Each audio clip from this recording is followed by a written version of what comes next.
ইমাম সাহেব শুধু দিনের বেলা ইমামতি করে তা না, রাতের বেলা ঠিক মতো তাহাজ্জুদে পড়ে। এখন রাতের বেলা তাহাজ্জুদ পড়ার জন্য উঠেছে, আগের যুগ উজু করার জন্য পুকুর পাড়ে যেতে হবে। পুকুর পাড়ে গিয়েছে, গিয়ে দেখে পুষ্করিণীর ঠিক অপর পারে আরেকজন লোক নেমেছে পানিতে। এখন বেচারা তো তাহাজ্জুদ পড়ার জন্য উঠেছে, সে ভাবছে আল্লাহ তোমার জমিনে কত নেককার বান্দা এখনো আছে, সুবহানাল্লাহ, রাত জেগে তারাও এসে উজু করে গোসল করে এরপর তোমার সামনে নামাজ দণ্ডায়মান হয়, তারা নিজেদের বিছানার সুখ শান্তির দিকে তাকায় না, তোমার ইবাদতের জন্য নিজেদের ঘুমকে কোরবান করে দেয়। আর ওই পাশে যে লোকটা নেমেছে বাস্তবে ওইটা একটা চোর, চুরি করে এসে ক্লান্ত হয়ে গেছে, গায়েও ময়লা টয়লা লেগেছে। এখন বেচারা এসেছে নিজের হাত পা ধুয়ে ফ্রেশ হয়ে বাড়িতে গিয়ে একটা শান্তির ঘুম দিবে এজন্য। এখন পুষ্করিতে নেমে দেখে ওপারে একটা হুজুরও নেমেছে।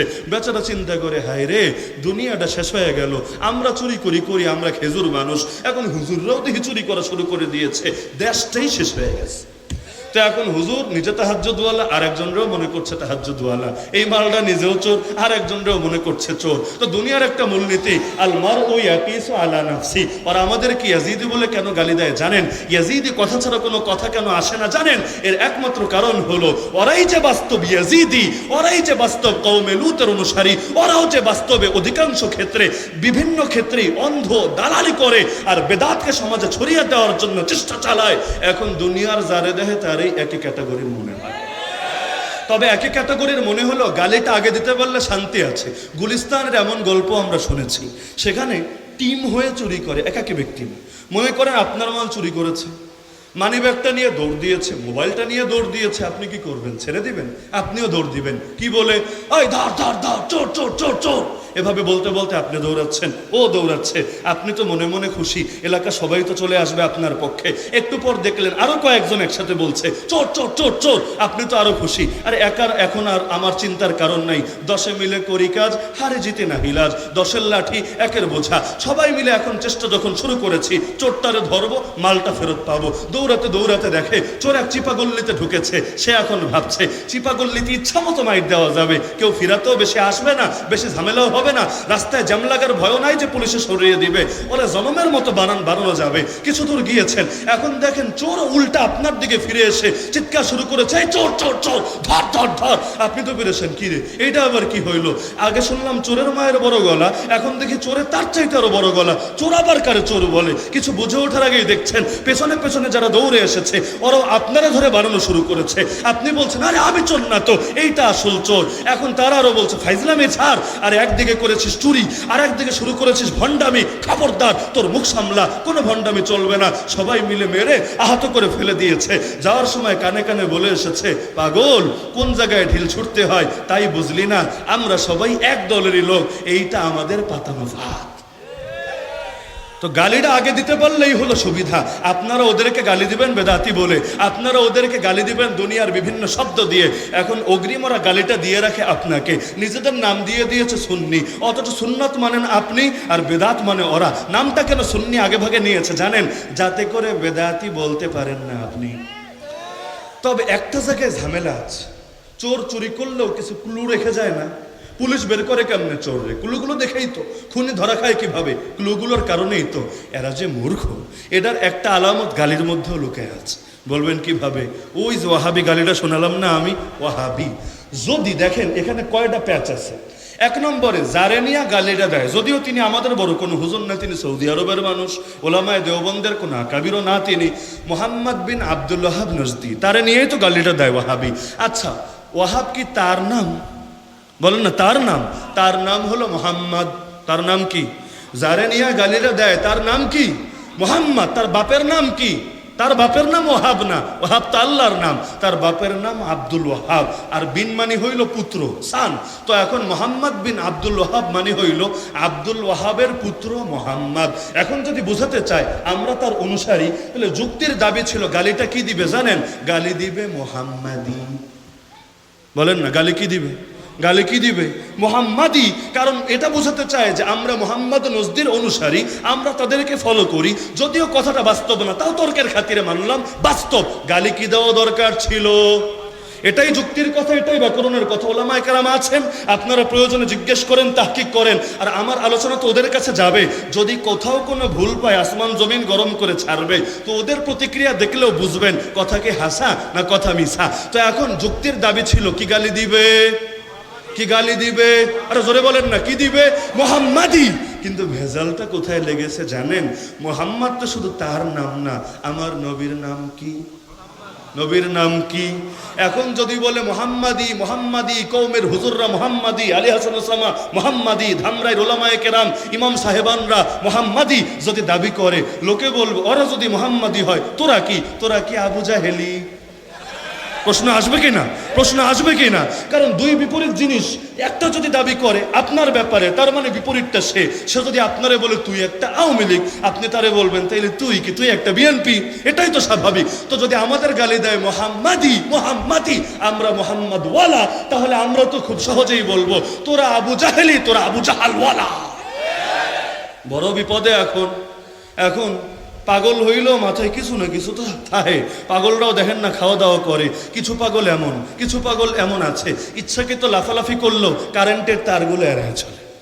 তো এখন মোহাম্মদী বললে ব্যবসাটা বন্ধ হয়ে যাবে। এখন কি করার? তাইলে বাপের নাম দিয়ে গালি দেখ। এখন বাপের নাম দিয়া যদি বলে আবদি অথবা আব্দুল ওয়াহাবি, এখানেও একটা ভেজাল। আব্দ মানি হইল গোলাম, আব্দ মানি হইল দাস। আমার নবীর সবচাইতে বড় পরিচয় তিনি আল্লাহর গোলাম। আমরা কালেমাও পড়ি ওয়া আশহাদু আন্না মুহাম্মাদান আবদুহু ওয়া রাসূলু। আমি সাক্ষ্য দিচ্ছি মুহাম্মদ সাল্লাল্লাহু আলাইহি সাল্লাম তার এক নম্বর পরিচয় তিনি আল্লাহর আব্দ, আল্লাহর গোলাম, আল্লাহর বান্দা। দুই নম্বর পরিচয় তিনি আল্লাহর রাসূল। এখন যদি গালি দেয় আব্দি আব্দি আব্দি, তার মানে আমরা আল্লাহর গোলাম, আমরা আল্লাহর গোলাম, আমরা আল্লাহর গোলাম। যদি বলে আব্দুল ওয়াহাবি, তাহলে অর্থ তো ঘুরে ফিরে এটার দ্বারাই শুধু সবকিছু সাব্যস্ত হচ্ছে না। আব্দুল ওয়াহাবি, আব্দুল ওয়াহাব ওয়ালা, আব্দুল ওয়াহাব ওয়ালা আবার কি? আব্দুল ওয়াহাব তো আর আব্বা কি দোষ করেছে? যদি নতুন কোনো মতবাদ চালু করে, ওরা দাবিও করে, তাহলে মোহাম্মদ করেছে, বাপে কি দোষ করেছে? এখন আব্দুল ওয়াহাবি বললেও ভেজাল, আব্দি বললেও ভেজাল। যদি এখন আমাদের ডাইরেক্ট বলে আব্দুল ওয়াহাব, তাহলে আমরা আল্লাহর গোলাম হয়ে যাই। তাহলে আমরা যদি আল্লাহর গোলাম হই, এর বিপরীত ওরা শয়তানের গোলাম হয়। যদি বলে কওমের হুজুররা আব্দুল ওয়াহাব, আরে ওলামায়ে দেওবন্দ আব্দুল ওয়াহাব, তাহলে বলতে হবে ওরা আব্দুল দাজ্জাল, বলতে হবে ওরা আব্দুল শয়তান, বলতে হবে ওরা আব্দুল তাগুত, বলতে হবে ওরা আব্দুল ইবলিস। এটাও ভেজাল। এখন যায় কই, যেদিকে টান দেয় সেদিকেই ভেজাল। ভাবলো মাঝামাঝি একটা তাইলে কাম করি, বাপের নামের ল্যাঞ্জারা দিয়া গালি দেই ওয়াহাবি। কিন্তু বলদরা ক্লুটা রেখে গিয়েছে। কোন ক্লু? এই ক্লু যে ওয়াহাবি আমরা, কথা সত্য, আমরা ওয়াহাবি, আমরা আল্লাহ ওয়ালা। ক্লু এটাই রয়ে গেছে তোর গালির মধ্যেই, যে তুই হচ্ছিস শয়তান ওয়ালা। নিজের বিছানো গর্তের মধ্যে, নিজের কাটা গর্তের মধ্যে নিজেই গিয়ে পতিত হয়েছে। ভিন্ন কোনো ব্যাখ্যা থাকলে হাজির করুক। হ্যাঁ, এখন কথারে সত্য প্রমাণিত করার জন্য যদি বিভিন্ন দূরবর্তী ব্যাখ্যা ট্যাখ্যা টানে, যেমন লুতি শব্দ ইত্যাদি শব্দ, এগুলো দিয়েই হয়তো জবাব টবাব দিবে, সেটার ব্যাপারে আমাদের বক্তব্য আছে।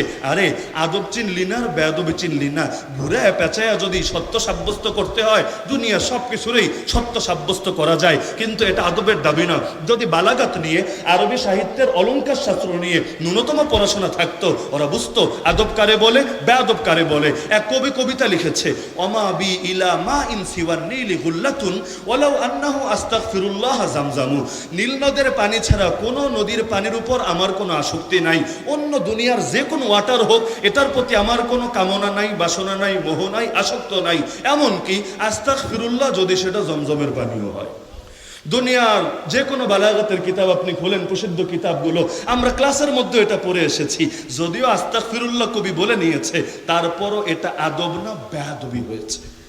তো এখন তোমরা যদি ব্যাখ্যা ট্যাখ্যা সাব্যস্ত করে এইটারে ভাষাগত দৃষ্টিকোণ থেকে সহি প্রমাণ করতেও চাও, ভাষা তো সাব্যস্ত হবে, তবে তোমরা বেয়াদব এটা প্রমাণিত হয়ে যাবে।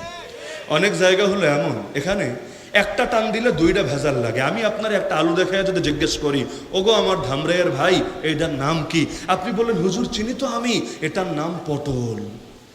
দেখাইলাম আমি আলু, আপনি কি বললেন? পটল। এর দ্বারা কিন্তু একটা জিনিস না, দুইটা জিনিস সাব্যস্ত হয়েছে। কি জানেন? এক নম্বরে আপনি আলু চেনেন না, দুই নম্বরে আপনি পটলও চেনেন। কোনো একটা যদি চিনতেন অন্তত এই ভুলটা করতেন না। বাক্য বললেন একটা, আমি মেসেজ পাওয়া গেলাম দুইটা। এই যে গোলাম আহমদ কাদিয়ানি, ও যে ভণ্ড, এই ভণ্ডত্বের একটা প্রমাণ এটাও, তার উপর ওহী এসেছে তার নিজের ভাষ্য অনুসারে মোট কয় ভাষায় জানেন? বেশি না, 7 ভাষায়। কয় ভাষায়? কয় ভাষায়? আমার নবীর উপর ওহী এসেছে কয় ভাষায়? নবী মুসার উপর ওহী এসেছে কয় ভাষায়? নবী ঈসার উপর কয় ভাষায়? সকল নবীর উপর এক ভাষায়। আর গোলাম আহমদ কাদিয়ানের উপর কয় ভাষায়? বলেন না, কয় ভাষায়? 7 ভাষায়। অথচ কোরআন জানাচ্ছে ওমা আরসালনা মির রাসূল ইল্লা বিলিসানি কওমি, আমি সকল রাসূল পাঠাই তার সম্প্রদায়ের ভাষা দিয়ে, তার বংশের লোকের ভাষা দিয়ে, তার জাতির ভাষা দিয়ে। তাহলে আমার নবীর ভাষা আরবি কেন? কোরআনের ভাষা আরবি কেন? কারণ নবীর বংশ কারা? কুরাইশ। কুরাইশের ভাষা চাইনিজ না, কুরাইশের ভাষা হিব্রু না, কুরাইশের ভাষা আরবি, নবীর ভাষাও আরবি। নবীর উপর যে ওহী এসেছে সেটা কোরআন হোক, সেটা হাদিস হোক, তার ভাষাও, বলেন না, তার ভাষাও আরবি। তো কোরআন জানিয়ে দিয়েছে এটা। ওরাও দাবি করে ওরা কালেমা মানে, ওরাও দাবি করে ওরা কোরআন মানে। তো ভালো কথা, কোরআন মানতে চাইলে এই আয়াতও তো মানতে হবে। নবীর উপর ওহী আসবে কার ভাষায়? তার বংশের লোকের ভাষায়, তার সম্প্রদায়ের লোকের ভাষায়, তার জাতির লোকের ভাষায়। এবার আসেন, গোলাম আহমদ কাদিয়ানির বংশ কি জানেননি আপনারা? জানেন না? আর নামের আগেই আছে মির্জা। আমাদের দেশের মির্জা সাহেব না, আবার বড় বড় নেতাদের নামের আগেও মির্জা আছে। বাংলাদেশের মির্জা আলাদা আর ওই মির্জা আলাদা। মির্জা গোলাম আহমদ, বলেন না, মির্জা গোলাম আহমদ। কাদিয়ানটা কোথায় জানেননি আপনারা? কাদিয়ান কোথায়? পাঞ্জাবে। কাদিয়ান কোথায়? পাঞ্জাবে। তাহলে ওর সম্প্রদায়ের ভাষা কি বুঝতে চাইলে দেখতে হবে পাঞ্জাবের মির্জা সাহেবদের ভাষা কি। তাদের ভাষার নাম হইল পাঞ্জাবি। আপনারা যেটা গায়ে দিয়েছেন এটা না, ওদের ভাষার নাম কি? বলে না, ভাষার নাম কি? পাঞ্জাবি। তাহলে তার সম্প্রদায়ের ভাষা কি? পাঞ্জাবি। তো এখন তার উপর ওহী আসা দরকার ছিল কোন ভাষায়? কোন ভাষায়? কিন্তু এসেছে কয় ভাষায়? 7 ভাষা। কি কি? পাঞ্জাবি তো আছেই, উর্দু তো আছেই, হিন্দি তো আছেই, ফার্সি তো আছেই, আরবি তো আছেই। আর ব্রিটিশদের টাকা যেহেতু খায়, নুন খেয়ে গুণ যেহেতু গায়, ইংলিশেও টুকটাক না আসলে কি আর হয়? যত হুজুর মানুষই হোক, ইংলিশ একটু বলে ওদেরকে বোঝাতে হবে না? আমরাও পারি, আমরাও পিছিয়ে নাই। তো কিছু ওহী আবার ডাউনলোড হয়ে গেছে ইংলিশে আর সংস্কৃত ভাষা। তো এই কয়টা সব মিলায় কয়টা হইল? বলেন, সব মিলায় কয়টা? 7টা। এখন 7টা কি তার বংশের ভাষা? 7টা কি তার সম্প্রদায়ের ভাষা? আচ্ছা, বংশ কি মায়ের থেকে আসে না বাপের থেকে? আপনাদের ধামরাইয়া কার থেকে আসে? বাপের থেকে। তাহলে ওর বাপের থেকে যদি আসে মির্জা বংশের ভাষা, পাঞ্জাবি ভাষা, এটাই তো আর ওহির ভাষা হওয়া দরকার ছিল। হয় নাই, হয়ে গেছে কয়টা? 7টা। এখন দেখেন, ভেজাল একটা হয় নাই। ওই যে আগের উদাহরণ, ভেজাল একটা হয় নাই, ভেজাল হয়েছে 2টা। গিট্টু একটা লাগে নাই, গিট্টু লেগেছে 2টা। একটা খুলতে গেলে আর একটা বেশি কইরা লাগা যায়। কি? এখন যদি বলেন যে সে হক নবী, এখন যদি বলেন সে হক নবী, 7টাই তার মাতৃভাষা, তার পিতৃভাষা, তার বংশীয় ভাষা, তার জাতির ভাষা। সুতরাং কোরআনের আয়াতের সঙ্গে কোনো বিরোধ নাই। তাহলে নবুয়ত তো ঠিক থাকে, নবুয়ত তো ঠিক থাকে, বংশটা ঠিক থাকে না। বলবেন কেমনে? 7টা আবার বাপের ভাষা, বংশীয় ভাষা হয় কেমনে? বাপ যদি একজন হয়, বাপের ভাষা তো একটাই হবে। বাপ একজন হলে বাপের আসল ভাষা কয়টা হবে? নাকি আপনাদের এলাকায় 2টা হয়? আর আসল ভাষা কয়টা হবে? একটা। 7টা ভাষা কখন হবে জানেন? যখন 7 জন মিলে মেহনত করেছে, কিন্তু এখন এই সিদ্ধান্তে উপনীত হওয়া যাচ্ছে না আসলে সন্তানটা কার। ওই যুগ তো আর এত আধুনিক চিকিৎসা বিজ্ঞান আসে নাই, ডিএনএ করে এখন সব বের করে ফেলবে আসলে কার। এখন মেহনত তো ব্রিটিশও করেছে, মেহনত তো হিন্দুস্তানের কেউ করেছে, পাকিস্তানের কেউ করেছে, অথবা ফার্সি ভাষাভাষী কেউ করেছে, বহুত জনে মিলে করেছে কাজ। 10 মিলে করি কাজ, হারি জিতে নাহিলাত। এখন সে যে কার, এটা নিয়ে কনফিউশন দেখা দিয়েছে। তাই বলে দেওয়া হয়েছে 7টাই তার বংশীয় ভাষা। তো এখন নবুয়ত ঠিক রাখতে গেলে বংশ যায় নষ্ট হইয়া, আর বংশ নষ্ট হলে নবুয়ত এমনি যায় নষ্ট হইয়া।